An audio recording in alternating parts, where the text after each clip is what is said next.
नमस्कार. Social audit with Dhanraj Vanjari. आजच्या या प्रजासत्ताक दिनाच्या निमित्ताने केलेल्या या एपिसोडमध्ये आपले सर्वांचे मनापासून स्वागत आहे. प्रजासत्ताक दिन दरवर्षी येतो. 26 जानेवारीला आपण शाळा कॉलेजेसमध्ये परेड्स, विद्यार्थ्यांचे सॅल्यूट, संचालन, NCCचं, मिलिटरीचं, पोलिसांचं सगळे कार्यक्रम करत असतो. पण प्रजासत्ताक जर आपण लक्षात घेतलं तर प्रजेचं राज्य, ज्याला आम्ही गणराज्य म्हणतो, आणि म्हणून गणराज्य दिवस असं सुद्धा 26 जानेवारीला संबोधून आपण दरवर्षी साजरा करत असतो. गणराज्य ही संकल्पना सगळ्यात आधी जर रुजली गेली असेल तर घटनापीठासमोर जो युक्तिवाद आपल्या राष्ट्रगीताबद्दल झाला त्याचं थोडंसं परामर्श मला घ्यावासा वाटतो. तो असा की जन गण मन अधिनायक जय हे भारत भाग्य विधाता. जनातले गण, गण म्हणजे कोण? जे 18 वर्षाच्या वर आहे, ज्यांना आम्ही मतदानाचा अधिकार प्रदान केलाय असे. आणि त्यांच्या मनात जे चालू आहे, जनातले गण, गणाच्या मनात त्यातून जे निर्माण होतील ते अधिनायक जय हो, म्हणजे आमचे नेते. म्हणजे रिप्रेझेंटेटिव्ह डेमोक्रेसी, प्रतिनिधित्व जनतेने आपल्या प्रतिनिधींना द्यायचं आणि असे प्रतिनिधी संसदेत खासदार म्हणून आणि राज्याच्या विधानसभेत आमदार म्हणून पाठवायचे. आणि ते काय करतील तर या देशाचं, या राज्याचं भाग्य एकदम उजळून काढतील. हा जो मूळ गणराज्य दिवस अशी संकल्पना आहे, त्यालाच आम्ही we the people of India, लोकतंत्र, लोकांचं राज्य असं संबोधतो. प्रजासत्ताक, प्रजेची सत्ता. मग खऱ्या अर्थाने जर बघितलं तर प्रजेची सत्ता आहे हे आज लोकांना सांगितलं तरीही पटणार नाही. मग सत्ता कोणाची आहे असा प्रश्न निर्माण होतो. आणि जी कोण सत्ता आज आहे ती सत्ता निर्माण करण्यामध्ये कोणाचा हात आहे तर अल्टिमेटली, अगदी सरतेशेवटी जर विचार केला तर प्रजाचं जबाबदार आहे. लोकच जबाबदार आहे लोकतंत्राला. लोकांनी जर आपली नैतिक पातळी, त्यांचे मूल्य, सामाजिक, कौटुंबिक, व्यक्तिगत आणि राष्ट्रीय अशी मूल्य जर वेशीवर टांगली असतील तर काय होऊ शकतं त्याचा अतिशय चांगला नमुना म्हणजे आजची लोकशाही. ज्या पद्धतीने सगळ्या संविधानिक यंत्रणा एका बाजूला होऊन नुसतं सत्ताभिमुख होऊन काम करतात, तेव्हा जनतेला न्याय मिळतो का? त्यांचे जे मूळ प्रश्न आहे, शिक्षण असतील, बेरोजगारी आहे, शिवाय स्वास्थ्य आहे, अनेक प्रकारचे प्रश्न आहेत आज त्यांच्यासमोर. ते प्रश्न सॉल्व्ह होतात का? नाही होत. एवढं मात्र निश्चितपणे सांगितलं जातं की आमचा विकास होत आहे. किंबहुना बऱ्याच अंशी ते खरंही आहे, विकास होत आहे. विकास होऊ द्या, विकास हा झालाच पाहिजे. पण विकास हा फक्त रस्ते बांधून लोकांच्या काही मोजक्या लोकांना सुखसुविधा उत्पन्न करून याला आम्ही विकास म्हणणार आहे का?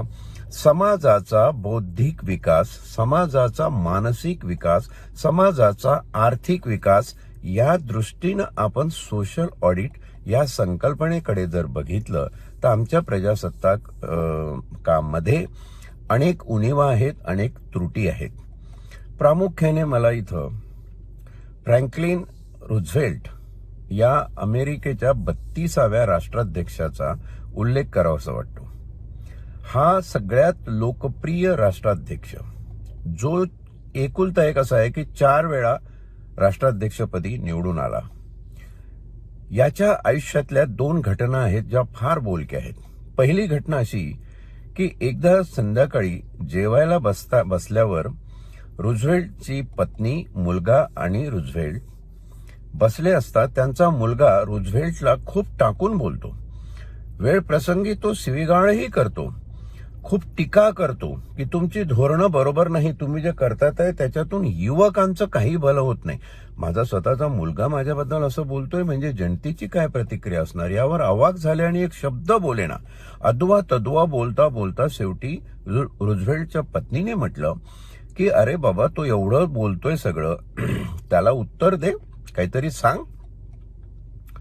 रुझवेल्टचं उत्तर मोठं मार्मिक होतं. ते म्हणाले, मी या राष्ट्राचा अध्यक्ष आहे आणि हा माझ्या राष्ट्रातली एक प्रजा आहे, जरी हा माझा मुलगा असला तरी.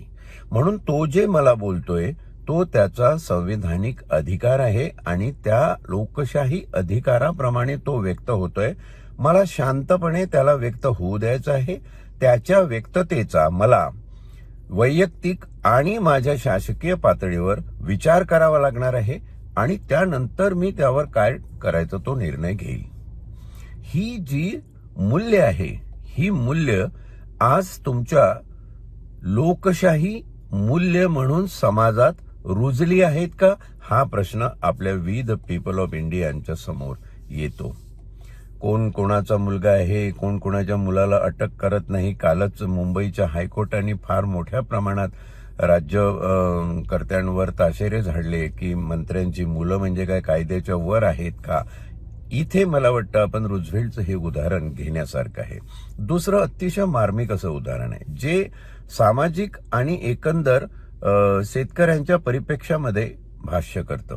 ते असं आहे की एकदा त्यांच्या ओपन पब्लिक मीटिंगमध्ये त्यांनी त्यांचा जो कृषी मंत्री होता त्याला कृषी विषयक धोरण विशद करायला सांगितलं आणि कृषी विषयक धोरण विशद झाल्यावर त्यांनी तिथे बसलेल्या काही शेतकऱ्यांना उभं केलं आणि त्यांच्या प्रतिक्रिया विचारल्या.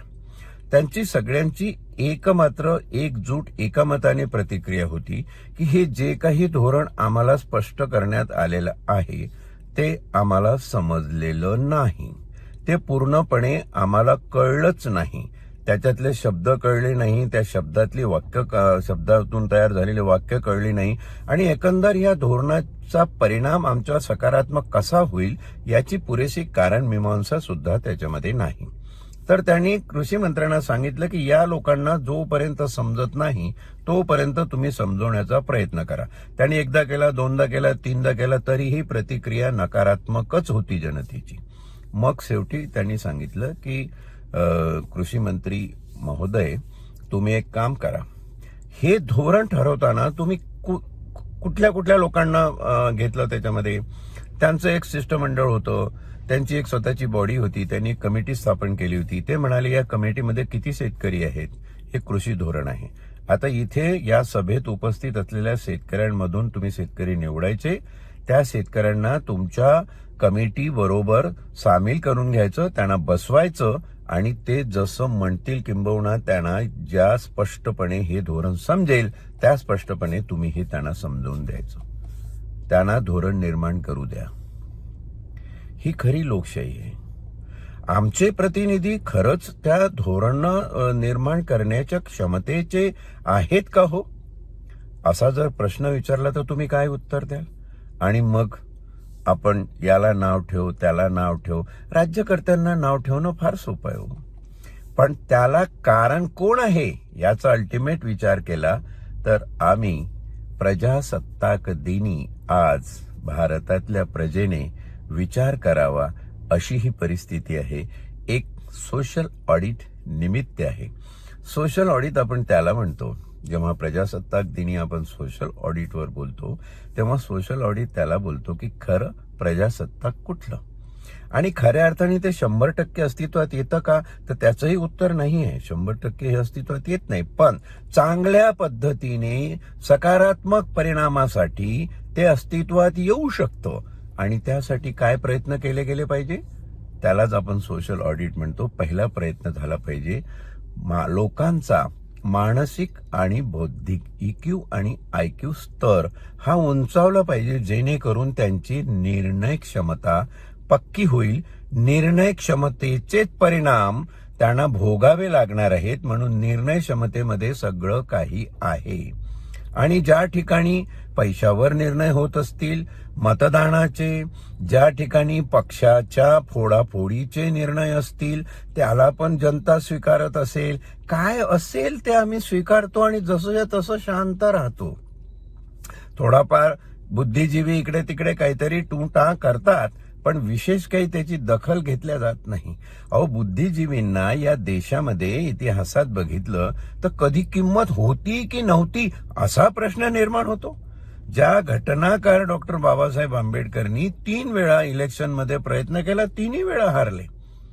ते तर नेहरू, गांधी, पटेल या सगळ्यांची एकजूट की त्यांना घटना समितीवर तिकडे घेण्यात आलं आणि ड्राफ्टिंग कमिटीचे ते प्रमुख झाले. ह्या सगळ्या गोष्टीचा आपण कुठेतरी साकल्याने एकदा का होईना विचार करा, तरच तुम्ही आजचा प्रजासत्ताक दिन खऱ्या अर्थाने भारतीयत्वासाठी, भारतासाठी, तुमच्या येणाऱ्या पिढ्यांसाठी साजरा केला असं मी म्हणेल. या अल्पेशा संदेशाबरोबरच मी इथे थांबतो. धन्यवाद.